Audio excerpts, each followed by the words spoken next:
बच्चों, कल हमने आपको निवारक नजरबंदी बताया था, तो अनुच्छेद 22 उसी बात को हम आज भी लेके आगे बढ़ेंगे और कुछ ऐसे निवारक नजरबंदी कानून जो संसद ने बनाए वो आज तक चल रहे हैं। जैसे कि अनुच्छेद 22 में आप देखोगे वो निवारक नजरबंदी के कानून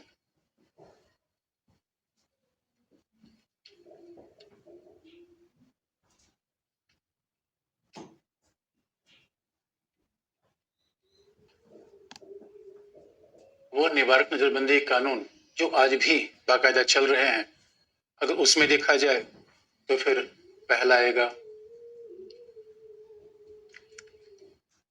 राष्ट्रीय सुरक्षा कानून, यानी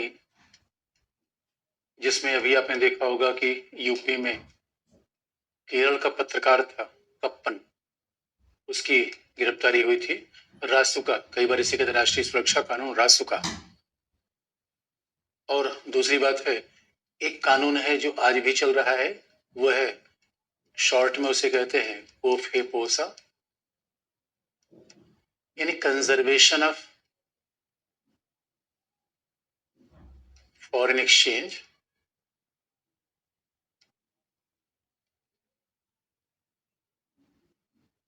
conservation of foreign exchange, prevention of smuggling activities and prevention of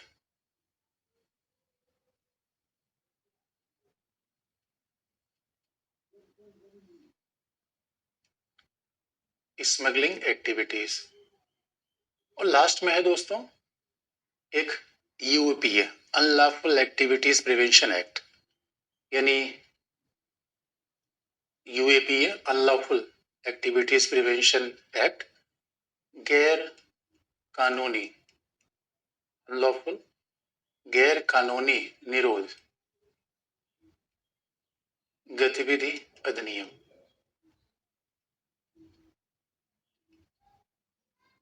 जो सबसे लेटेस्ट बना हुआ हमारे यहाँ है, जो यूपीए सरकार आई 2004, तो पोटा जब समाप्त किया गया था, इसको कहते हैं यूएपीए। यूपीए नहीं, UAPA, unlawful activities prevention act. ये हमारे सबसे लेटेस्ट में 2004 में कानून बना, क्योंकि जब यूपीए सरकार आई, मनमोहन सिंह सरकार आई और अटल बिहारी वाजपेयी चुनाव हार गए, तो उसके बाद पोटा खत्म कर दिया गया और उसके बाद सरकार नए निवारक नजरबंदी कानून बनाकर लेकर आई। और दोस्तों ये भी आपको याद दिला दें, तो संसद के द्वारा बनाए गए निवारक नजरबंदी कानून है। हमारे यहाँ तो राज्यों ने तमाम निवारक नजरबंदी कानून बना रखा है, महाराष्ट्र, छत्तीसगढ़, गुजरात। तो राज्यों के पास भी, यानी राज्य विधानसभाएं भी चाहे तो ऐसे निवारक नजरबंदी कानून बना सकती हैं। अब फिर आप ये कहोगे कि हाँ सर, ये तो ठीक है, अगर कानून बन जाएगा तो है तो बड़ा खतरनाक, बड़ा प्रॉब्लमेटिक।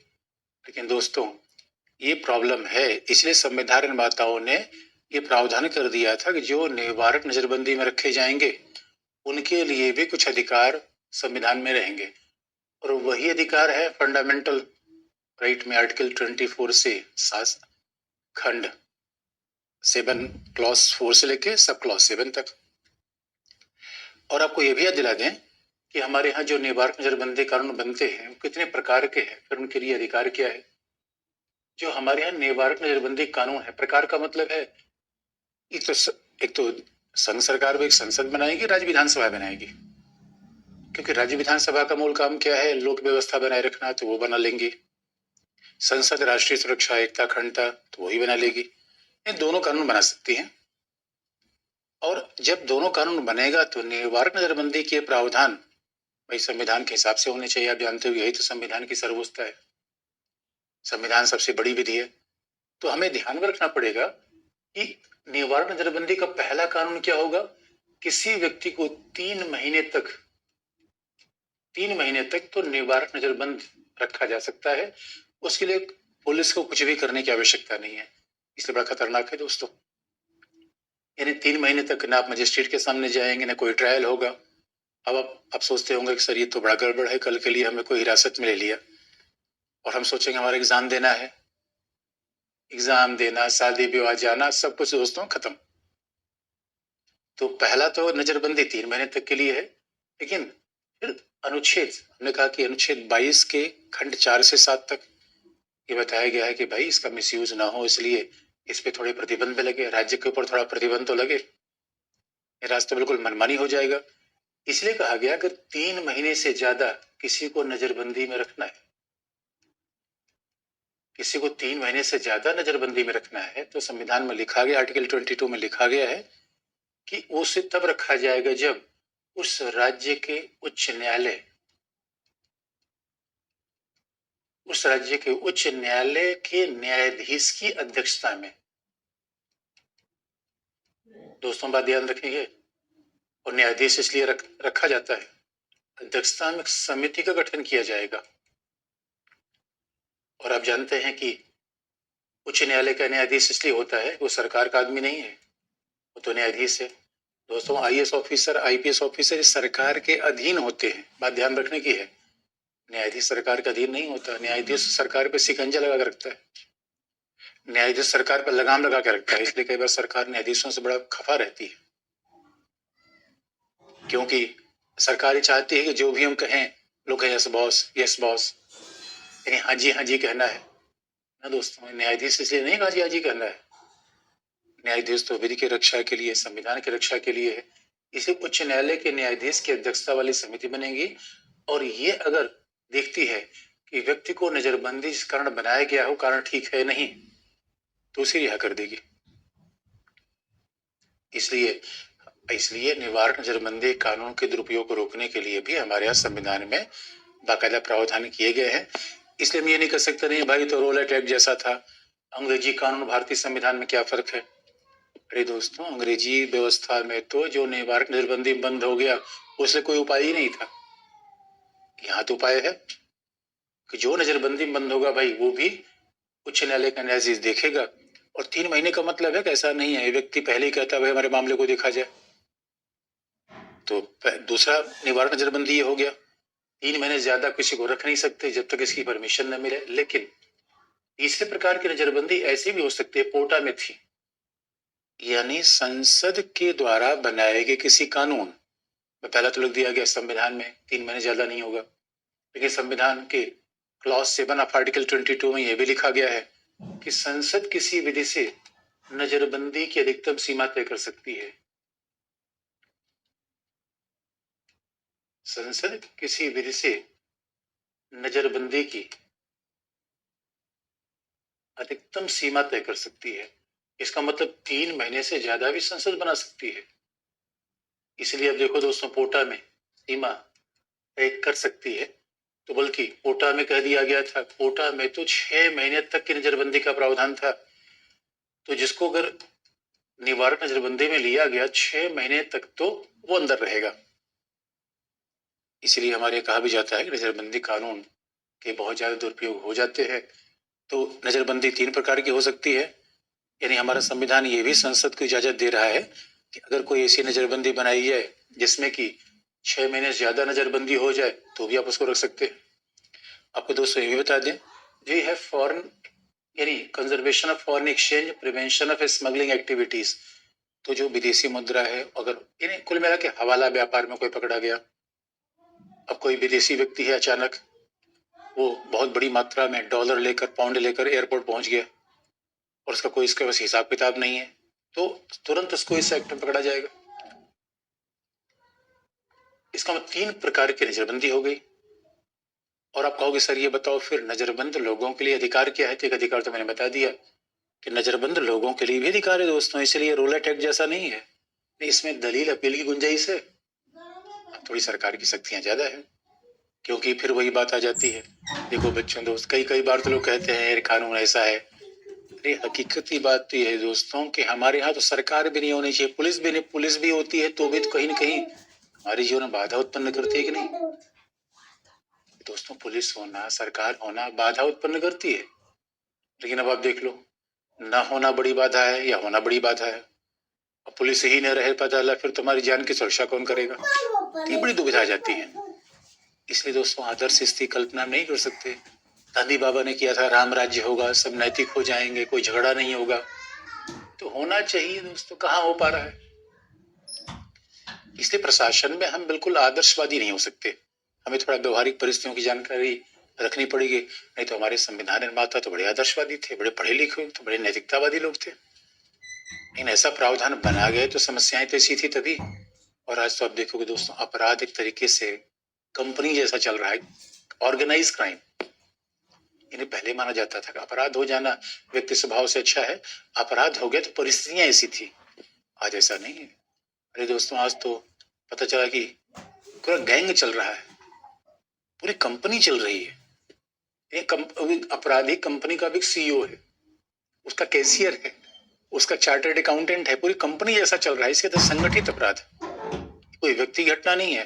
तो अब बताओ, सितंबर 2001 के बाद से पूरी दुनिया मान चुकी है कि आतंकवाद आतंकवाद बड़ी समस्या है। इसलिए हमारे संविधान निर्माताओं ने ऐसा कठोर प्रावधान कर रखा है दोस्तों, क्योंकि याद रखो, अब हर बीमारी का समाधान होम्योपैथिक की दवा नहीं है। और कई बार हम बीमार होते हैं, होम्योपैथिक डॉक्टर के पास गए, डॉक्टर साहब ने कहा लो दवा, और चूसने लगे, बड़ा मजा आता है दोस्तों। कई बार राष्ट्र क्या है, शरीर है, राष्ट्र जैसे हमारा पूरा शरीर है। कई बार शरीर में ऐसी बीमारियां हो जाती है कि शरीर के ही अंग को काटना पड़ता है। अब जरा सोचो, ये कोई अच्छी बात तो नहीं है, मजबूरी में ऐसा करना पड़ा। तो कई बार बहुत कठोर उपाय, सर्जरी करवाना पड़ता है दोस्तों, क्योंकि पूरे शरीर को बचाना। तो राष्ट्र भी एक बड़ा शरीर है। कई बार राष्ट्र की सुरक्षा पर, संप्रभुता पर खतरा आ गया तो दोस्तों, संविधान निर्माताओं ने कह रखा है कि ये आवश्यक बुराई है। यानी दोस्तों, कई बार आवश्यक होती है बुराई। दवा जो खा रहे हो, सर्जरी हो रही है, बुराई ही तो है। सर्जरी है, बुराई ही तो है। पुलिस किसी खोपचे में ले जा रही, बुराई ही तो है। लेकिन जरूरी है बाकी समाज को बचाने के लिए, राज्य को बचाने के लिए। इसलिए दोस्तों हमने ऐसा किया है। तो क्योंकि आप जानते हो, समस्या संविधान में नहीं है, समस्या उसके दुरुपयोग में हो सकता है। संविधान निर्माताओं की मंशा बड़ी अच्छी थी, वो नीयत तो बड़ी अच्छी थी। इसका मतलब है अब इनको जो निवारक नजरबंदी में रखे जाएंगे लोग, उनको क्या अधिकार होंगे और कैसे इनके दुरुपयोग को रोका जाए, ये बड़ा मुद्दा है।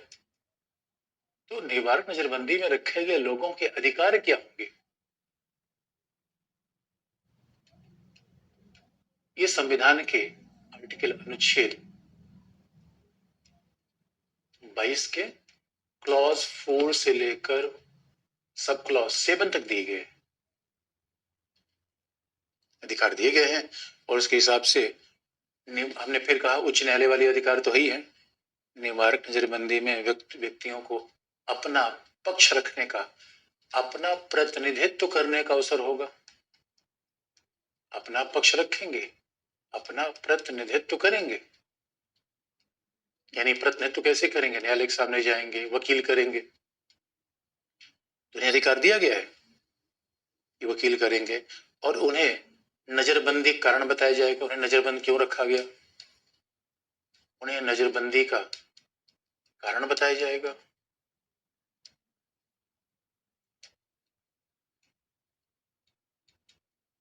यानी उन्हें न्यायालय के सामने अपना पक्ष रखने का अधिकार होगा, उनको अपना रिप्रेजेंटेशन रखने का अधिकार होगा, उन्हें अपना कारण बताया जाएगा कि भैया देखो ये कारण है जिस। लेकिन अगर पता चला कि एक बड़ा गैंग काम कर रहा है, तो कारण बताना मना भी किया जा सकता है। राष्ट्रीय सुरक्षा के हित में हो तो एक आदमी को कारण बता दिया, जाके पूरे ग्रुप को बता दिया भाई सतर्क हो जाना। तो कई बार कारण मना भी किया जा सकता है। कारण नहीं बताया जाएगा यदि राष्ट्रीय सुरक्षा के खिलाफ हो, यदि ये राष्ट्रीय सुरक्षा के खिलाफ हो।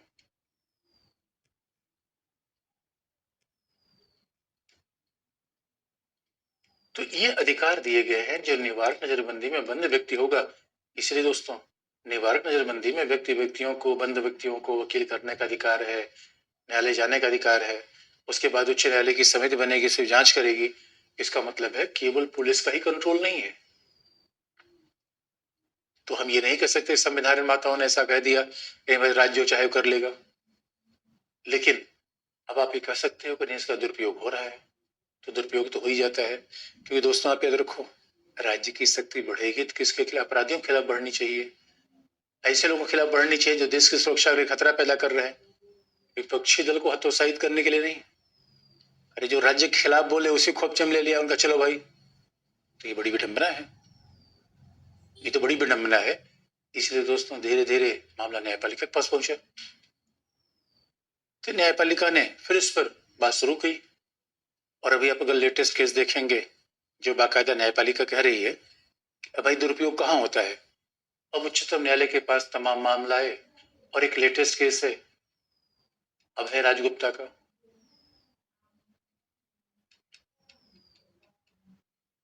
उच्चतम न्यायालय के पास मामले आने लगे। इसमें जो लेटेस्ट केस है अभय राजगुप्ता, फिर उसमें मुंतजिर अहमद कश्मीर का एक मामला आया। सारांश ये है कि उच्चतम न्यायालय ने क्या कहा।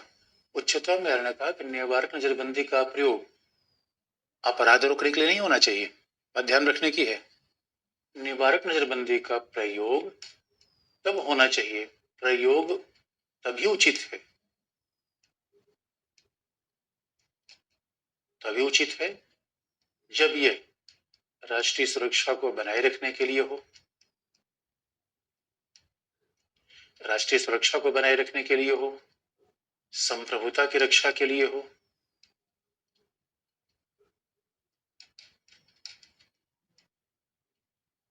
संप्रभुता की रक्षा के लिए हो, राष्ट्रीय सुरक्षा बनाए रखने के लिए हो, तभी तो ये मामला बनेगा। यानी इसका प्रयोग तभी उचित हो सकता है जब ये राष्ट्रीय सुरक्षा बनाए रखने के लिए हो, संप्रभुता की रक्षा के लिए हो। इसका मतलब है दोस्तों, इसका प्रयोग इसलिए नहीं होगा, इसका प्रयोग इसलिए नहीं होगा कि इससे लोक व्यवस्था बनाए रख, इससे अपराधी को दंडित किया जाए। दोस्तों अपराधी को दंडित करने के लिए हमारे अनुच्छेद 20 है। अपराधी को दंडित करने के लिए निवारक नजरबंदी का प्रावधान नहीं होना चाहिए। अब किसी ने अपराध किया, निवारक उसके लिए तो अलग प्रोसेस है, अनुच्छेद 20 में आप जाइए।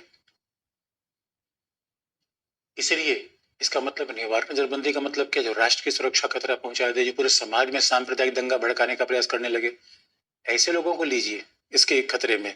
विपक्षी दल के नेता को नहीं, सरकार की आलोचना करने वाले को नहीं, और न ही अपराध करने वाले को। दोस्तों अपराध करना एक अलग बात है, राष्ट्रीय सुरक्षा के खतरा पहुंचा देने अलग बात है, चोरी कर लेना अलग बात है, कल के लिए आतंकवादी गतिविधियों में शामिल होकर पार्लियामेंट में बम फोड़ देना अलग बात है। इसका प्रयोग उसके लिए होना चाहिए जो ये नहीं कि कोई चोरी करने का आरोप है, किसी ने मुख्यमंत्री की आलोचना कर दी और आपने कहा कि ना भाई हम तो ये कानून लगाएंगे, ये नहीं चलेगा। तो ये बड़ी ध्यान देने की बात है। और हमारे यहाँ तो आप देखोगे उत्तर प्रदेश में जो कप्पन को हिरासत में लिया गया उस पर बड़ा विवाद हुआ, क्योंकि कहीं ना कहीं कहा गया कि यार कप्पन को आपने क्यों हिरासत में लिया, कहाँ लोग व्यवस्था खतरा पहुंचा रहा था। अब जैसे शरजील इमाम को हिरासत में लिया गया तो उसके ऊपर आरोप है कि भाई दंगा भड़का रहा था। इधर न्यायपालिका भी इस बात पे विचार कर रही है कि उसके ऊपर आरोप था, तो जो दंगा भड़काने का प्रयास करे, जो देश पे आतंकवादी हमला कर दे, उसके लिए निवारक नजरबंदी है। ये अपराधियों के लिए नहीं है, और न ही विपक्षी दलों के लिए, और न ही उन लोगों के लिए सरकार की आलोचना करते हैं। दोस्तों फंडामेंटल राइट तो है, ऐसा बाकायदा उच्चतम न्यायालय ने अभी अभय राज गुप्ता मामले में कहा है।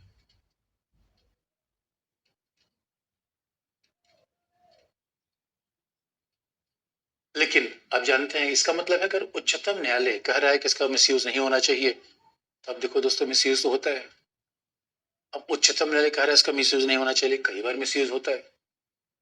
और आप इसलिए याद रखो, अगर इसका निवारक नजरबंदी का मिसयूज होगा तो व्यक्ति की आजादी खतरे में आएगी,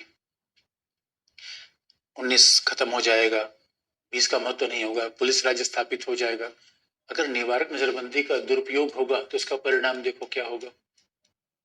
दुरुपयोग होगा तो भारत में विधि का शासन होगा या पुलिस राज्य। दोस्तों ये बहुत ध्यान देने की बात है, फिर तो भारत में पुलिस राज्य हो जाएगा, विधि का शासन नहीं होगा, पुलिस राज्य हो जाएगा, और अनुच्छेद 19, 20 ये सब खत्म हो जाएंगे। अनुच्छेद 20, 19, 20, 21 का महत्व समाप्त हो जाएगा। अरे दोस्तों आप ये ऐसे सीधे कर लो, फिर तो तानाशाही शासन हो जाएगा। इसलिए बहुत ध्यान देने की बात, आर्टिकल 22 हमारे संविधान का एक अलोकतांत्रिक आर्टिकल है। दोस्तों नॉर्थ कोरिया नहीं है, ये नहीं कि जिसके पास लट्ठू उसी की भैंस। इसलिए ये अपने आप में इसके दुरुपयोग से समस्याएं बनती है। लेकिन आप ये भी कर सकते हो कि अब आप कहोगे सर इसको संविधान से हटाओ, लेकिन मामला दोस्तों ने फिर बता दिया संविधान से हटाने की आवश्यकता नहीं है, बल्कि जो आतंकवाद की समस्या आजकल है, संगठित अपराध है, उसको इससे हल किया जा सकता है। इसलिए मामला हटाने की नहीं, दुरुपयोग रोकने की है, इसके दुरुपयोग रोकने की है। और इसीलिए यह एक आवश्यक बुराई है जिसका हम कहीं कहीं प्रयोग करते हैं, क्योंकि आज भी हमारे यहाँ ऐसी समस्याएं हैं जो राष्ट्रीय खतरा उत्पन्न कर रही हैं। इसलिए दुरुपयोग रोका जाए। अगर दुरुपयोग इसका होगा तो ये बड़ा अपने आप में अनुचित है। और इसे कई बार कहा जाता है दोस्तों, हम संविधान की भावना के साथ फिर छेड़छाड़ कर देते। भावना के साथ छेड़छाड़ देखो दोस्तों नहीं होनी चाहिए। संविधान निर्माताओं ने सोचा क्या था, क्यों कोई चीज बनाया था, और हमने उसको केवल दलीय हितों पर उसका मिसयूज कर दिया। यही तो लोकतंत्र पे खतरा है। क्योंकि बात ध्यान में रखने का होगा कि विकसित देशों में शांति के समय निवारक नजरबंदी की कल्पना भी नहीं है। अमेरिका में, यूरोप में निवारक नजरबंदी कानून लागू होगा तो सोच ही नहीं कोई नहीं सकता। लेकिन हमारे यहाँ परिस्थितियां माना अलग है, तो बस ठीक है ऐसे लोगों के खिलाफ लागू हो जो देश के लिए खतरा पैदा कर रहे हैं, न कि ऐसे लोगों के खिलाफ जो सरकार की आलोचना करते हैं। विपक्षी दल कहां से आएगा दोस्तों? फिर तो लोकतंत्र का मतलब हो जाएगा, फिर तो ये हो गया कि शासक तानाशाह हो जाएगा। तानाशाह कैसे होते थे? जो कह दिया वही सही है। तानाशाह ने जो कह दिया उसके खिलाफ आप नहीं बोल सकते, जबकि हकीकत की बात यह है कोई व्यक्ति कह दिया उसके बाद परफेक्ट कैसे मान ले। इसे निष्कर्ष में आप लिखेंगे कि एक आवश्यक बुराई है।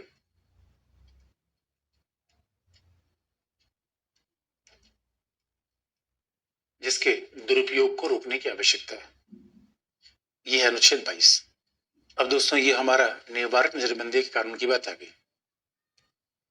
ये निवारक नजरबंदी आ गया, और ये बात हमने पहले भी गोपालन केस में बताई थी, और मिसयूज बार बार हुआ है, इसलिए कानून तोड़े भी गए हैं, फिर बदले गए हैं।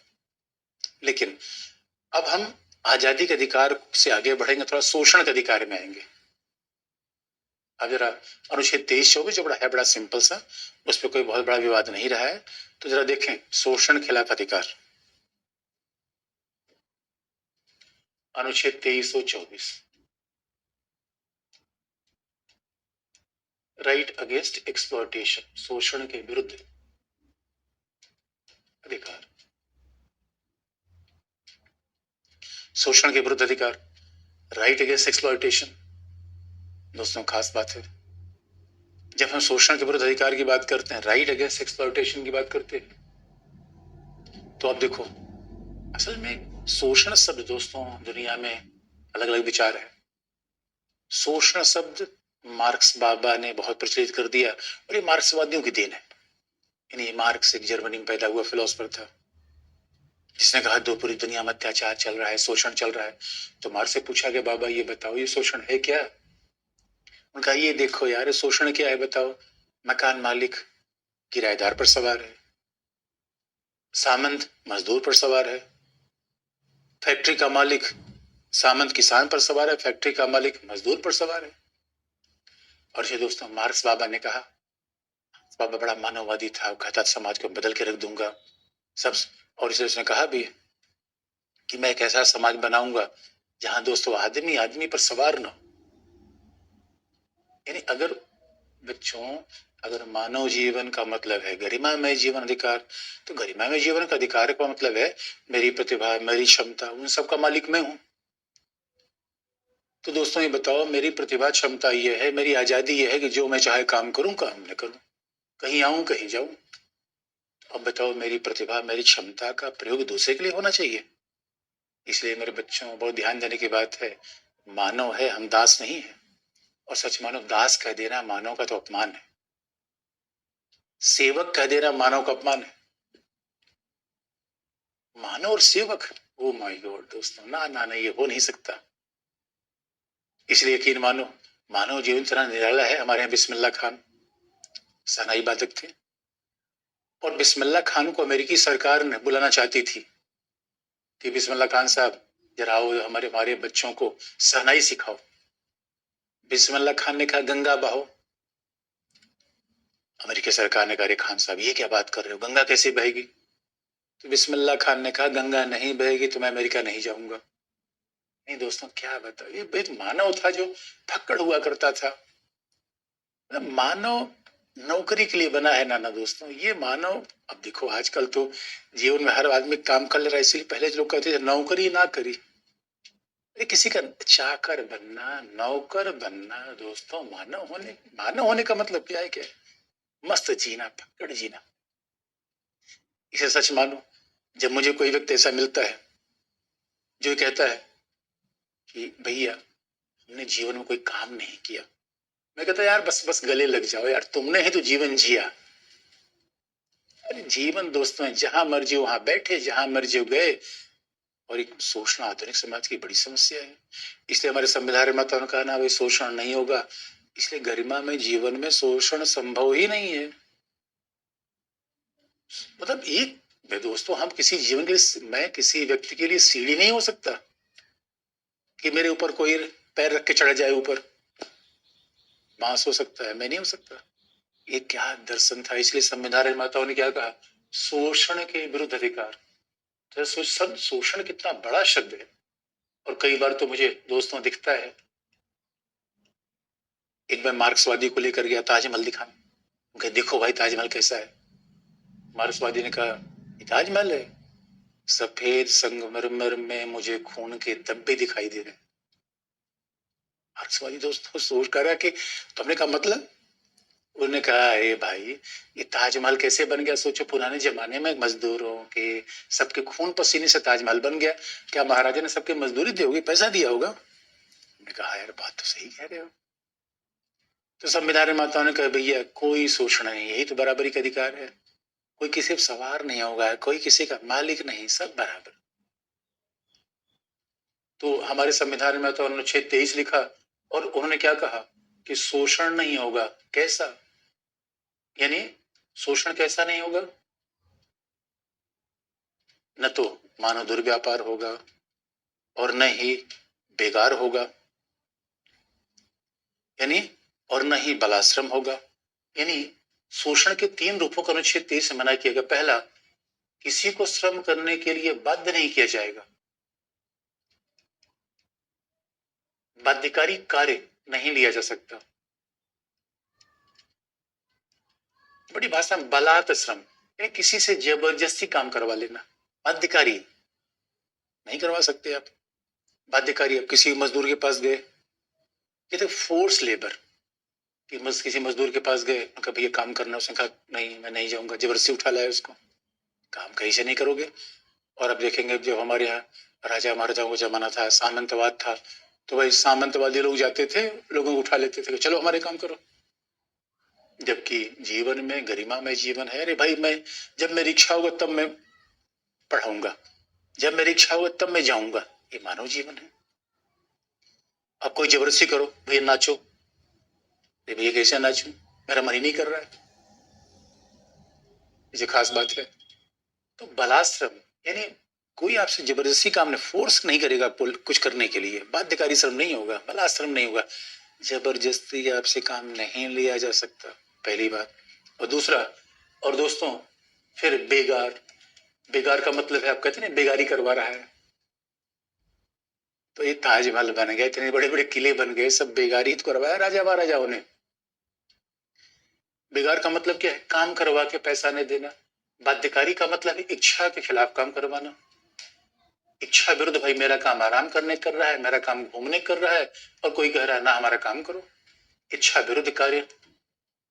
फिर बेगार का मतलब है कार्य के बाद भुगतान न करना, कार्य के बाद मजदूरी न देना, कार्य के बाद मजदूरी न देना है बेगार है। और कहा गया मानव दुर्व्यापार, तो खास बात है, तो कितना बड़ा शब्द है। तो हमेशा शब्दों को इत्मीनान समझिए, एक एक शब्द के बड़े मर्म है दोस्तों, इसलिए हमारा संविधान है कितना बड़ा दर्शन लाता है, इतना बड़ा नजरिया लाता है, ह्यूमन इन ट्रैफिकिंग। खास बात है दोस्तों, हर चीज दुनिया में खरीदी बेची जा सकती है, और कई बार हम मार्केट में जाते हैं, हर चीज में प्राइस टैग होता है कि भैया प्राइस क्या है। मानव पर आज तक प्राइस नहीं लगा, आपने कभी नहीं देखा भाई एक्स आदमी इतने में बिक रहा है, मानव पर कोई प्राइस नहीं लगता। उसी बड़े फक्कड़ किस्म के लोग होते, कहीं नौकरी करते नहीं, क्या भैया अपना पैसा रखो, हम नहीं आने वाले। और मानव दुर्व्यापार का मतलब है, इसलिए मानव का व्यापार तो हो ही नहीं सकता, मानव का केवल दुर्व्यापार हो सकता है। मानव व्यापार तो मानव होने का अपमान है। यानी खरीदना बेचना वस्तु का संभव है दोस्तों, मानव का नहीं। आपने कभी 3 इडियट देखा होगा, कभी 3 इडियट मूवी आप देखिएगा, तो उसमें करीना कपूर का उसका प्रेमी घड़ी दे रहा है, वो घड़ी गायब हो गई। उसने कहा तुमने घड़ी गायब करवा दी, इतनी महंगी घड़ी थी, इतनी महंगी घड़ी थी। करीना कपूर ने कहीं से घड़ी उसको मिल गई, और घड़ी उसने वापस देकर कहा गधे ले, घड़ी के लिए दूसरा हाथ ढूंढ ले। इसलिए दोस्तों, मानव को वस्तु से आप कैसे रिप्लेस कर देंगे? तो संविधान निर्माताओं ने कहा था मानव दुर्व्यापार नहीं होगा, तो उसका उच्चतम न्यायालय ने क्या मतलब निकाला? मानव दुर्व्यापार नहीं होगा, इसका मतलब है उसमें कहीं ना कहीं वेश्यावृत्ति को भी समाप्त करने की बात थी।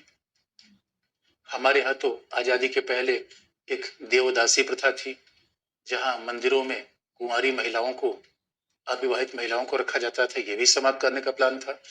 और मानवीय अंगों का दुर्व्यापार, कई बार आप सुनते हो दोस्तों, किडनी का अवैध लेन देन, मानवीय अंगों का दुर्व्यापार, ये सब मानवीय दुर्व्यापार में शामिल कर लिए गए और इन सबको प्रतिबंधित किया गया। और एक खास बात है, आप कहोगे सर ये बताओ कि ठीक है बाध्यकारी श्रम नहीं होगा, बेगार नहीं होगा, मानवीय दुर्व्यापार नहीं होगा, अनुच्छेद 23 इतनी बात लिख देने से हो जाएगा? तो नहीं दोस्तों, इसलिए इसके लिए अनुच्छेद 23 में फिर लिखा गया कि राज्य के द्वारा विधि का निर्माण किया जाएगा। इसे राज्य ने अलग अलग विधियों का निर्माण करके बता दिया, राज्य ने अलग अलग विधियों का निर्माण करके बता दिया कि भैया ये सब नहीं होगा। Suppression of immoral trafficking act बनाया गया, संसद ने बनाया। इसे कई हमारे से फंडामेंटल राइट हैं जिनको जमीन पर लाने के लिए, क्रियान्वित करने के लिए संसद के विधि के निर्माण की आवश्यकता पड़ती है। संसदीय विधि बनेगी तब ये क्रियान्वित होंगे, संसदीय विधि बनेगी तभी क्रियान्वित होंगे। ये मामला आ गया अनुच्छेद 23 का। लेकिन अब एक बात, अनुच्छेद 23 में थोड़ा सा रिस्ट्रिक्शन लगा दिया गया, और वैसे अब देखेंगे शोषण के रूप को उच्चतम न्यायालय ने बढ़ा दिया। अगर आपको याद होगा तो वही आपको एशियाड वर्कर केस में बताया था, यह बात फिर याद रखिएगा। न्यायालय ने एशियाड वर्कर्स केस में बताया था निर्धारित दर से कम मजदूरी देना भी शोषण है, तो शोषण का अधिकार बढ़ा दिया। आपको याद होगा 21 में मैंने आपको यह भी बताया था, विशाखा केस में, विशाखा केस में मैंने बताया था बच्चों, यानी सेक्सुअल हैरेसमेंट भी शोषण है। अब देखिए यही समाज में महिलाओं के प्रति जागरूकता बढ़ रही है। इसका मतलब शोषण दोस्तों यही नहीं कि किसी 4 घंटे के बजाय 8 घंटे काम करा लेना, काम करा के पैसा ना देना और किसी का खून ले लेना, ये सब शोषण हो सकते हैं। किसी महिला पर आपत्तिजनक शब्द का प्रयोग कर देना, ये भी तो शोषण है। धीरे धीरे उच्चतम न्यायालय ने शोषण का दायरा बढ़ा दिया। यानी ये बात हमने अनुच्छेद 21 में आपको बता रखी थी। इसलिए 21 तो जीवन का अधिकार होगा दोस्तों, शोषण इसमें खत्म करिए। लेकिन अब थोड़ा एक प्रॉब्लम ये थी कि अनुच्छेद 23 में कह दिया गया कि बाध्यकारी श्रम नहीं होगा। लेकिन दोस्तों सेकेंड वर्ल्ड वॉर के बाद, द्वितीय विश्व युद्ध के बाद एक बड़ी घटना हुई थी, और द्वितीय विश्व युद्ध के बाद देखा गया कि जब सेकेंड वर्ल्ड वॉर हो गया तो यूरोप और अमेरिका को ऐसे लोगों की आवश्यकता पड़ी जो 18 वर्ष के ऊपर के थे, और ऐसा लगा कि भाई इनको तो लिया जाए, नहीं तो पूरे समाज में काम कौन करेगा। सैनिक लड़ने चले गए, बहुत सारे लोगों को आगे लाना पड़ा। तब ऐसा सरकार को आदेश देना पड़ा कि भाई हम जो कह रहे हैं वो भी काम करो। जरा सोच के देखिए, कल के लिए इंडिया चाइना वॉर हो जाए और उस परिस्थिति में राज्य कहे कि भैया अब कुछ लोगों को हमें ये काम करना है, तो आप कहोगे सर ये तो बाध्यकारी, हमसे जबरदस्ती राज्य काम करवा लेगा क्या? इसलिए अनुच्छेद 23 में भी एक अपवाद रखा गया, और खास तौर पर बलात् श्रम का। तो बाध्यकारी का मतलब है आपसे जबरदस्ती कोई काम नहीं करवाया जाएगा, कोई फोर्स लेबर नहीं करवाया जाएगा। इसके लिए बाकायदा एक अपवाद संविधान निर्माताओं ने रख दिया। और संविधान निर्माताओं ने क्या किया, अनुच्छेद 23 का क्लॉज 2 बनाया, और उसमें कह दिया गया कि यदि अनुच्छेद 23 का क्लॉज 2 बनाया गया, इसमें एक एक्सेप्शन रख दिया गया उसमें ये भी कह दिया गया, वैसे आप देखेंगे हमारे यहाँ कैसे चीजें बदल गई। 2016 में 10 संसद का एक विधि आया कि दिव्यांगों के लिए अलग प्रावधान किया गया। तो धीरे धीरे चीजें आगे बढ़ती गई। इसलिए कहा भी जाता है हमारा संविधान सामाजिक न्याय पैदा करने का दस्तावेज है, समाज बदलने का दस्तावेज है। तो सारे प्रावधान रोके, सारे जो नकारात्मक चीजें थी हटाने का प्रयास किया गया। तो क्लॉज 2 ऑफ आर्टिकल 23 में कहा गया कि यदि राज्य के द्वारा सार्वजनिक हित में, बात ध्यान में रखने की है, यदि राज्य के द्वारा सार्वजनिक हित के लिए कोई अनिवार्य सेवा, यानी बात ध्यान में रखने की है, यानी सार्वजनिक हित होना चाहिए, व्यक्तिगत हित नहीं। राज्य के द्वारा सार्वजनिक हित के लिए कोई अनिवार्य सेवा लागू की जा रही है, उसके लिए तो उसे बाध्यकारी श्रम नहीं माना जाएगा, बात ध्यान रखने की है। लेकिन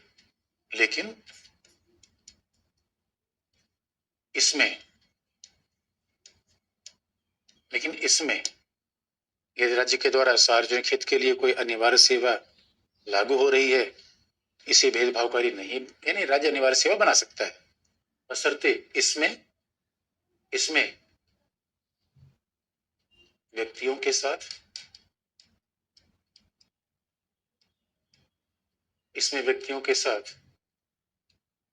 केवल बात आप जानते हो, केवल जाति, धर्म, मूल वंश। दोस्तों ये मैंने बता चुका हूं, जहां भी मतलब भेद खत्म करने की बात आएगी, 3 शब्द जरूर आएंगे, जाति, धर्म, मूल वंश, 3 शब्द जरूर आएंगे, चौथा कोई अलग हो सकता है। तो इसमें व्यक्तियों के साथ केवल जात, धर्म, मूल वंश या वर्ग के आधार पर भेदभाव नहीं होगा।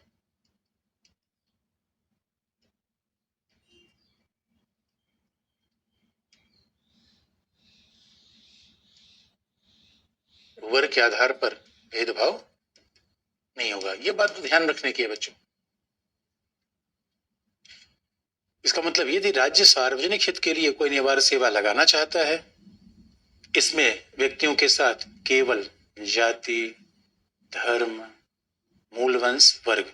इसका मतलब है कि मान लो इंडिया चाइना वॉर हो गया और कल के लिए राज्य कहे भाई 18 साल के जो युवक है वो सार्वजनिक सेवा देने के लिए आ जाए, लेकिन जो सार्वजनिक सेवा देंगे उसमें इस जाति के लोग आएंगे क्योंकि ये लड़ाके हैं, नहीं।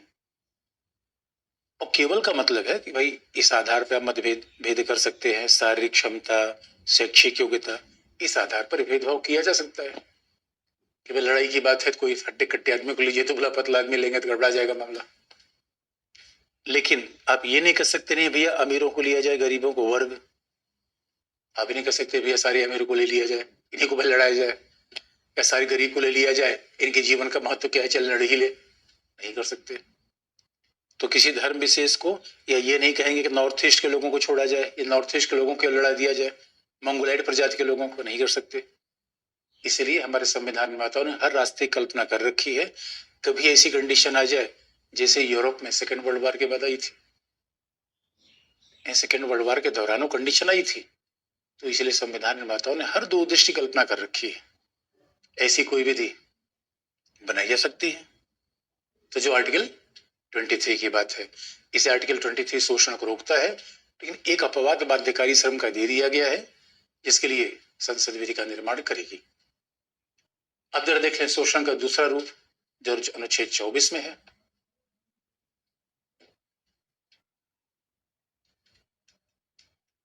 शोषण के विरुद्धाधिकार जो आर्टिकल 24 में है।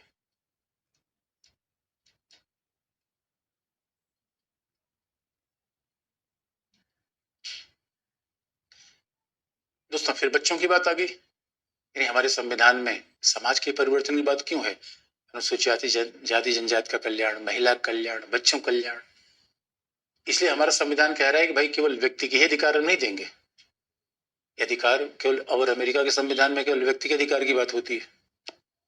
हमारे संविधान में कहा गया नहीं भाई सबके अधिकार की बात होगी, परिस्थितियां अलग अलग थी। इसलिए शोषण के विरुद्ध अधिकार में अनुच्छेद 24 में कहा गया कि 14 वर्ष से कम उम्र के बच्चों को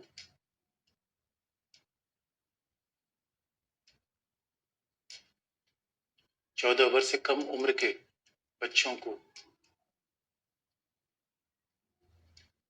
कारखाने में,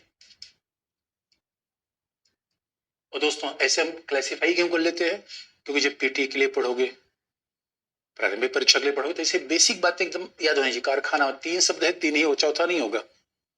मेंस के लिए तो ये आएगा नहीं, मेंस में जहां आएगा विशेषण होगा। इन जब पीटी के लिए पढ़ते हो 3 शब्द पढ़ो, ध्यान से पढ़ो, खड़बड़ी में नहीं। कहाँ कहाँ कितने, यानी 14 वर्ष के बच्चों को कहाँ नहीं लगाया जाएगा, ये बात स्पष्ट होना चाहिए, कंफ्यूजन नहीं होना चाहिए। और कहाँ नहीं लगाया सकता, कारखाने, खान, लोहे खान, कोयले खान, खान, और तीसरा खतरनाक उद्योग, हैजार्डस इंडस्ट्रीज, खतरनाक उद्योगों में नहीं लगाया जाएगा। अभी यह खास बात है, 14 वर्ष से कम उम्र के बच्चों को इन 3 जगहों पे नहीं लगाया जाएगा। अब दोस्तों, और आप जानते हो, चाहे अनुच्छेद 23 हो चाहे 24 हो, अब सवाल है खतरनाक उद्योग कौन होंगे, इसके लिए कोई कानून तो बनना चाहिए। इसे 23 और 24 तभी लागू होगा जब संसद कोई विधि बनाएगी।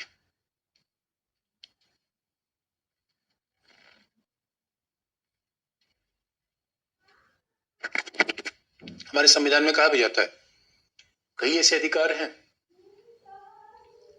जो विधि को जांच करते हैं, 14, और कई ऐसे अधिकार हैं जो करें भाई विधि बनाओ इसको लागू करने के लिए, क्योंकि लैंग्वेज ऐसी है, खतरनाक उद्योग। संसद की विधि बनानी पड़ेगी तभी तो पता चलेगा कौन सा उद्योग खतरनाक है, शीशे वाला है कि लोहे वाला है। खान तो ठीक है कि लोहे खान, कोयले खान। कारखाने, कारखाने भी कई हैं, बीड़ी कारखाना है, कारखाने भी कई प्रकार के होते हैं, चूड़ी बनाने कारखाना है।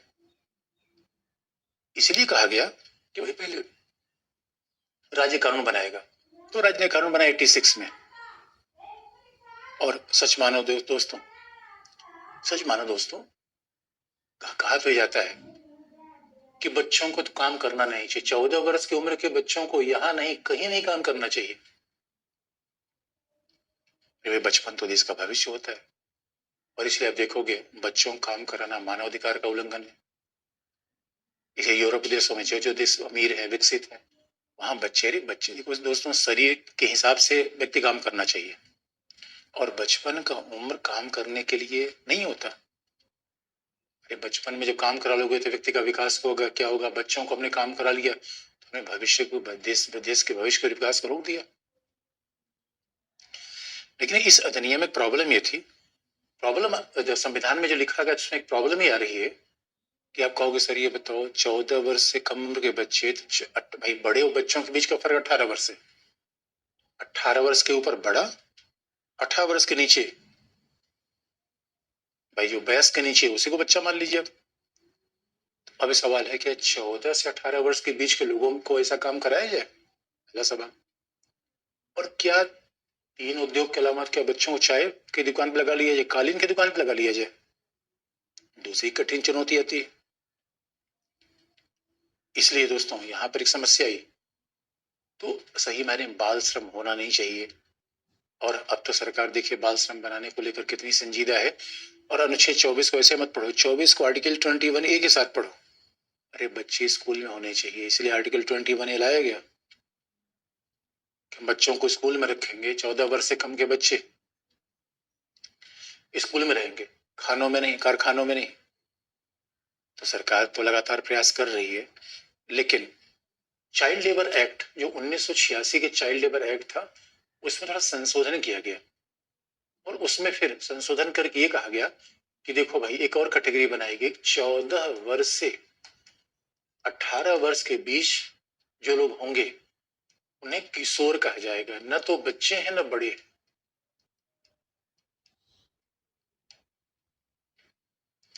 अभी कह दिया गया कि 14 वर्ष से कम उम्र के बच्चे अलग है, 14 से 18 वर्ष के बच्चे किशोर हैं। ये कहा गया संविधान में नहीं, चाइल्ड लेबर प्रिवेंशन एक्ट को 2016 में संशोधन किया गया, उसके हिसाब से इसको बनाया गया।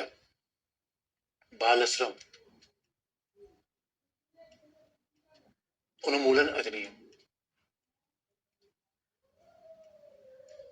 में संशोधन किया गया और कहा गया कि भाई देखो, 14 वर्ष से 18 वर्ष के किशोर है वो केवल 3 के अलावा बाकी उद्योगों में काम कर सकते हैं। ये 3 में काम नहीं करेंगे, बाकी में काम करेंगे। कह दिया गया भाई किशोर तो ये 3 में काम करेंगे, कारखानों के अलावा, खानों के अलावा, तो 3 के अलावा और कहीं काम कर सकते हैं। तो ये बात तो स्पष्ट कर दी गई, क्योंकि ये पहले समस्याएं थी कि भाई क्या 14 वर्ष से 18 वर्ष के बच्चों को कहीं भी काम पे लगा दिया जाए। तो कहा नहीं, 14 किशोरों को भी इन 3 जगह नहीं लगाया जा सकता और 14 वर्ष से के नीचे लगाने का सवाल ही पैदा नहीं होता। तो ये बात स्पष्ट कर दी गई ये चाइल्ड लेबर एबोलिशन एक्ट में। दूसरी बात, और इसी एक्ट में ये कहा गया कि 14 वर्ष से कम उम्र के बच्चों को, 14 वर्ष से कम उम्र के बच्चों को किसी भी उद्योग में काम पर नहीं लगाया जाएगा, किसी भी कार्य में नहीं लगाया जाएगा। न तो चाय की दुकान पर, किसी भी कार्य में नहीं लगाया जाएगा। जो 14 वर्ष से कम उम्र के बच्चों को किसी काम में लगाया ही नहीं जाएगा। तो ये बात स्पष्ट कर दी गई, क्योंकि यहां था भाई ये बात दोनों अस्पष्ट था इस अनुच्छेद 24 से। तो ये दोनों बात अनुच्छेद 24 को विस्तार कर दिया गया और कह दिया कि 14 वर्ष से कम उम्र के बच्चों को किसी भी काम में नहीं लगाया जाएगा। लेकिन एक अपवाद बनाया गया, यानी न चाय की दुकान पर, न कपड़े की दुकान पर, न कालीन की दुकान पर। बस उसमें एक थोड़ा एक्सेप्शन ही बनाया गया कि बस घरेलू काम में, मान लो किसी के घर में छोटी सी दुकान है, किसी के घर में कोई घरेलू कार्य पर उन्हें लगाया जा सकता है। तो दोस्तों, किसी के पास छोटी दुकान है, अगर बच्चा वहां 1-2 घंटे बैठ गया, इसे बाल श्रम नहीं माना जाएगा। और इसलिए दोस्तों हमारे यहाँ तो बाल श्रम लगातार लगभग खत्म ही है, प्रयास चल रहा है। लेकिन कई बार अब देखोगे दोस्तों, बाल श्रम के नाम पर हमारे यहाँ बड़ी पॉलिटिक्स हो जाती है। तो कई बार तो बाल श्रम के नाम पर कई लोगों ने विदेशी राज्यों को ये सब भेज दिया कि भारत में बाल श्रम का प्रयोग होता है, और हमारे सारे कालीन यूरोप ने बैन कर दिए। तो बड़ा आर्थिक नुकसान होगा। अरे बच्चों अगर पिता की स्थिति अच्छी होगी तो बच्चों को पढ़ाएगा नहीं, तो बच्चों की स्थिति करने से पहले पिता की स्थिति अच्छी करो। लेकिन बड़ा दुर्भाग्य का मामला है, इसे चंद्रशेखर उस समय प्रधानमंत्री थे और उन्होंने बचपन बचाओ आंदोलन के मुखिया कैलाश सत्यार्थी को इस बात से बड़ी नाराजगी व्यक्त की थी। उन्होंने कहा भाई अब देखो, आप तो भारत के कालीन उद्योग को चौपट कर रहे हो। तो भारत की थोड़ी मजबूरी है, जैसा दोस्तों हम यूरोप जैसे नहीं हैं, हमारी समस्याएं थोड़ी अलग हैं। फिर भी आप देखोगे कि बाकायदा आज तो बाल श्रम के बारे में न्यायालय के लगातार निर्णय आ रहे हैं। और 2002 में MC मेहता केस में तो अभी तो आप देखोगे पोक्सो आ गया है। तो बाल MC मेहतावाद में तो उच्चतम न्यायालय ने यहां तक कह दिया कि बाल श्रम को हटाने के लिए एक बाकायदा एक पुनर्वास कोष बनना चाहिए। बाल श्रम को हटाया जाए, हर डिस्ट्रिक्ट में एक बाल श्रम पुनर्वास कोष होना चाहिए।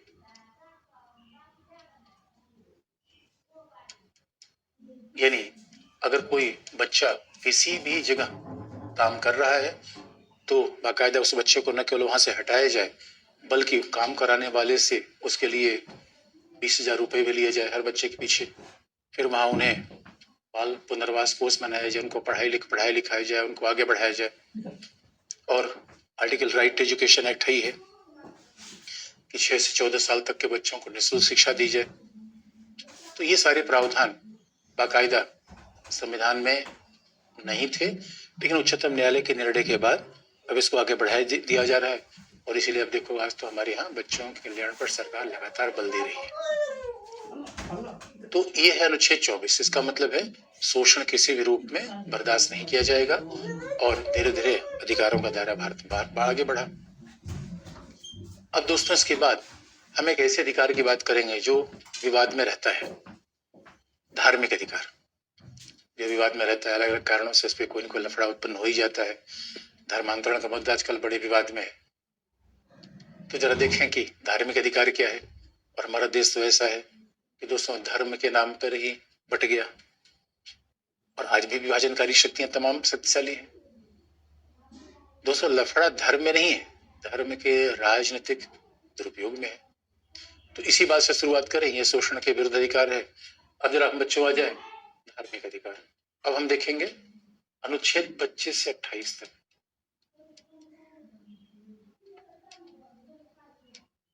धार्मिक अधिकार देखो बच्चों, धार्मिक अधिकार में एक बड़ा डिबेट आ जाता है, पंथ निरपेक्ष राज्य क्या है, धर्म निरपेक्ष राज्य क्या है। अनुच्छेद 25 से 28 तक हमारे यहाँ धार्मिक अधिकार है। वैसे जो विवाद होता है वो अनुच्छेद 25 पर बार बार आता है। और अब सवाल ये है कि धार्मिक अधिकार और संविधान सभा में इस बात पे बड़े विवाद हुए। हमारे संविधान सभा में जो महिला सदस्य थी, राजकुमारी अमृत कौर, हंसा मेहता, इन लोगों ने धार्मिक अधिकारों का बड़ा विरोध कर दिया। उन्होंने कहा, अरे भैया भारत में धार्मिक अधिकार क्यों ला रहे हो? अरे भारत ऐसा देश है जहां पे तो धर्म का बड़ा महत्व है, लेकिन उसमें सारी समाज की बुराइयां धर्म से जुड़ी हुई है। दोस्तों कई बार ये बात आपको दिखेगी। हमारे यहाँ तो देखो अभी बाल विवाह हटाने की बात कर रहे लोग कर रहे हैं, धार्मिक अधिकार तुल जाते हैं। हमारे सती प्रथा हटाने की बात की, धार्मिक अधिकार के लोग हवाला देने लगे। 3 तलाक की बात हटाई जा रही तो धार्मिक अधिकार है। ये बड़ा विवाद है। क्या धार्मिक अधिकार सामाजिक सुधार के मार्ग में बाधा हो जाएगा? पहली बात। दोस्तों बड़ा जीवन आखिर में धर्म का महत्व इतना समाज में क्यों होता है? क्या समाज का व्यक्ति का संचालन तर्क से होना चाहिए, विवेक से होना चाहिए, जैसा हम दावा करते हैं? या हमारे जीवन के संचालन, भाई हमारे जीवन के संचालन में दोस्तों क्या महत्वपूर्ण होना चाहिए? फिजिक्स होना चाहिए, केमिस्ट्री होना चाहिए, मैथमेटिक्स होना चाहिए, या हमारे जीवन में धर्म का महत्व होना चाहिए, आस्था? ये विवाद का महत्व हमेशा रहा है। लेकिन दोस्तों आप याद रखो, कई बार जब विवेक हावी होता है तो आस्था से टकरा जाता है।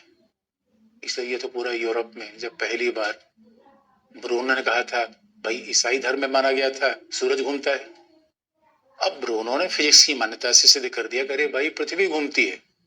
ये हकीकत की बात है दोस्तों, ब्रूनो को जिंदा जला दिया गया। अब देखो जो व्यक्ति का तर्क हावी होगा तो कहेगा, भाई महिसा मिनी ईरान में आपने देखा उनका स्कार्फ नहीं पहनेंगे, जीवन हमारा है, मैं बताऊंगी क्या है पहना है। तो बड़ी इंटरेस्टिंग बात है, लोगों ने कहा अरे भाई तो धर्म खिलाफ जा रही है, आस्था खिलाफ जा रही है। तो समाज में टकराव होता रहता है। और बड़ी इंटरेस्टिंग बात देखेंगे दोस्तों, अगर यूरोप का विकास ज्यादा हो गया तो इसके पीछे ये भी एक सच है, उन लोगों ने धार्मिक रूढ़ियों को चुनौती दी, विवेक को महत्व दिया। अरे दोस्तों पूरी वैज्ञानिक कहानी आप देख लो, इंडस्ट्रियलाइजेशन, अर्बनाइजेशन तभी आया जब धर्म को चुनौती दी गई। लेकिन इसका यह मतलब नहीं मैं धर्म का विरोधी हूं। वह जीवन में दूसरा नजरिया ये है कि भाई कई बार हम बहुत सारे सवाल को विज्ञान से उत्तर नहीं दे पाते। अब विज्ञान, अब कुछ लोग कहेंगे अरे सर क्या विज्ञान विज्ञान कर रहे हो, इतना ही विज्ञान महत्वपूर्ण होता, टर्की में भूकंप आया उसका पहले बता दिया होता। आज सोचो, हम दावा तो करते हैं विज्ञान ये हो गया, नासा ये हो गया, आज भी हम भूकंप की भविष्यवाणी नहीं कर पाते। लो विज्ञान का तो फालूदा लगा दिया। इसे दोस्तों हम ये नहीं कह सकते कि, और जहां जब चीज, भाई हम तो यही कहते हैं विवेक, विज्ञान का मतलब है हमारे पास तर्क है, हमारे पास विवेक है, मैं आपको प्रमाण करके बता दूंगा।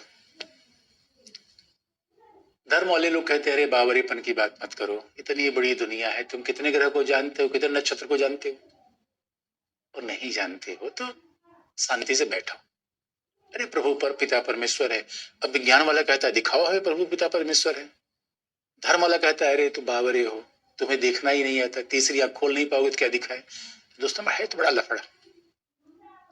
तो लेकिन संविधान निर्माताओं ने कहा भाई धर्म का अधिकार होगा, क्योंकि जब भारत बटा तो जिन्ना महोदय जो धार्मिक बिल्कुल नहीं थे, दोस्तों जिन्ना और नेहरू, दो लोग ऐसे थे जो धर्म को बिल्कुल नहीं मानते थे। नेहरू धर्म को मानते थे ना जिन्ना, लेकिन खास बात थी जिन्ना ने धर्म का प्रयोग करके पाकिस्तान बनवा लिया। अरे दोस्तों, जिन्ना के बारे में तो कहानी प्रचलित है, और आपको ये भी याद दिला दे, अब चूंकि जिन्ना ने केवल ये नहीं कहा कि हम पाकिस्तान बना लिया, उनका भाई जैसे पाकिस्तान मुस्लिमों के लिए है वैसे हिंदुस्तान हिंदुओं के लिए है। यानी वो हमारे ऊपर आरोप लगाते चले गए, अरे हिंदुस्तान हिंदुओं के लिए है भाई, यहाँ बाकी धर्मावलंबी सुरक्षित रहेंगे नहीं। इसीलिए हमें आवश्यकता पड़ी दोस्तों कि धर्म का अधिकार संविधान में रखा जाए। और इतनी नहीं, अरे बच्चों, अगर आजादी की कहानी आप ढूंढो, आजादी की कहानी भी आपको मिलेगी धार्मिक अधिकारों से। ये बड़ा इंटरेस्टिंग मामला है। यूरोप में आप आजादी कहानी जहां शुरू होते ही पहले लोगों ने यही कहा, धर्म का अधिकार। पहले वहां लोग कहते थे राजा का धर्म, प्रजा का धर्म। अब राजा कैथोलिक होगा, प्रजा कैथोलिक होगा, ये कैसे होगा? लोगों का ना भाई, ये सब नहीं होगा। इसे धर्म के मामले पर विवाद होना स्वाभाविक है। अब हमारे संविधान निर्माताओं ने जब धर्म की बात की, तो उस पर आने से पहले जरा ये बता दें कि आखिर में ये धर्म निरपेक्ष और पंथ निरपेक्ष है। अब दोस्तों, धर्म को परिभाषित करने पर लेकर एक बड़ा झगड़ा ही आता है। कुछ लोग कहते हैं देखो भाई कि धर्म क्या है, जो जिसे का धर्म कहते हैं उसका इंग्लिश भी धर्म ही है। तो धर्म दोस्तों क्या है? धर्म है नैतिकता, धर्म है कर्तव्य। कुछ लोग कहते हैं अरे भाई, धर्म का मतलब है नैतिकता है। गांधी इसी अर्थ में धर्म का प्रयोग करते थे। छात्र का धर्म क्या है? पढ़ना। पुष्प का धर्म क्या है? सुगंध है। तो नैतिकता है, कर्तव्य है, दायित्व है, यानी ये किसी वस्तु का मूल स्वभाव है, गुण है, धर्म है। ये कहते हैं इसका मूल गुण धर्म, ये धर्म है। अब आप देखोगे, बिच्छू का धर्म क्या है? डंक मारना। मानव का धर्म क्या है? नैतिक होना। जो पीर पर आई जाड़े ओले, इसे दोस्तों गांधी बाबा करते थे। अरे भाई, धर्म से अलगाव कैसे संभव है? और धर्म से अलगाव हो जाएंगे तो मानव पशु नहीं बन जाएगा? दोस्तों, धर्म से अलगाव संभव नहीं है। अरे धर्म का मतलब है जैसे सूरज से आप किरण छीन लो, हवाओं से उनका बहाना छीन लो, तो हवा क्या बची उसमें? फूलों से सुगंध छीन लोगे क्या? लेकिन इसे कहते हैं पंथ। पंथ का मतलब है रिलीजन। अब यहीं पे दोस्तों टकराव आ जाता है। पंथ का मतलब है कि भाई उपासना पद्धति। तो लोग कहते हैं धर्म और पंथ में अलगाव है। ये क्या है? उपासना पद्धति। यानी आप उपासना पद्धति का मतलब है कि भाई आप किसी ईश्वर में आस्था रखते हैं, वो जीसस हो, अल्लाह हो, भगवान राम हो, कोई भी हो सकता है। अब एक ईश्वर में आस्था रखेंगे, एक उपासना स्थल होगा, मंदिर, मस्जिद, गुरुद्वारा, और फिर एक धार्मिक ग्रंथ होगा, एक आपका पवित्र ग्रंथ होगा। ये पंथ है। कुछ लोग कहते हैं अरे भाई, धर्म और पंथ में अंतर करो। और लेकिन इंग्लिश में दोस्तों रिलीजन का ही अनुवाद, संविधान में केवल रिलीजन शब्द लिखा गया है। ये पूरा विवाद हिंदी का है कि धर्म के कोई रिलीजन का ही, और जब रिलीजन का अनुवाद हम धर्म कर लेते हैं तो उसे प्रॉब्लम आती है। और इसलिए पंथ का मतलब है, तो दोस्तों पंथ से हम अलगाव कर सकते हैं। भाई हो सकता है कि न मैं किसी पंथ को मानूं, न किसी पंथ का विरोध करूं, निरपेक्ष हो जाऊं। यानी इसलिए कहते हैं कि धर्म से निरपेक्ष होना, धर्म से अलग होना। निरपेक्ष होने का मतलब है कि ना काहू से दोस्ती, ना काहू से बैर। निरपेक्ष मतलब है एक व्यक्ति दूसरे को सड़क पर पीट रहा है, मैं आराम से देख रहा हूं, न मैं किसी की सहायता कर रहा हूं, न मैं किसी का बचाव कर रहा हूं, न किसी के खिलाफ जा रहा हूं, न समर्थन कर। निरपेक्ष। अलग होना, तटस्थ होना। निरपेक्ष हो तटस्थ हो जाए, अलग हो जाए। तो लोग कहते हैं अरे भाई, व्यक्ति अपने मूल स्वभाव से कैसे अलग हो जाएगा? आपका जो सांप जहर से अलग हो जाएगा, सांप ही क्या रहेगा?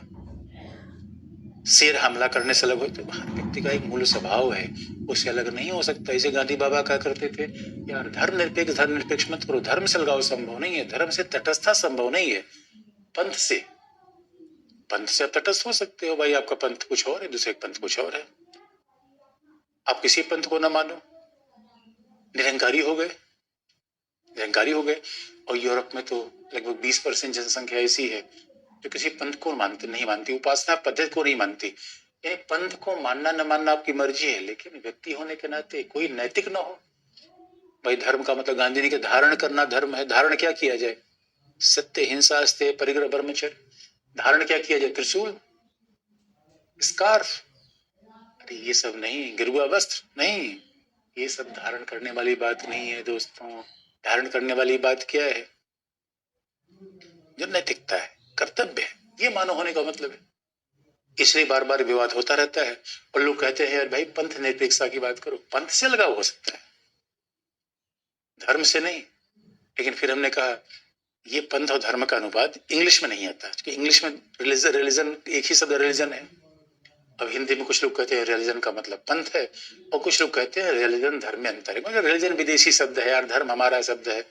धर्म तो हमारे यहाँ सबके लिए राजा का धर्म है, प्रजा का धर्म है, बच्चों का धर्म है, पशु का धर्म है, पक्षी का धर्म है, पुष्प का धर्म है। इसे कई बार इसमें अंतर आता है। लेकिन संविधान में क्या लिखा गया है, अनुच्छेद 25 में क्या बात है दोस्तों, इसी बात की चर्चा हम कल करेंगे।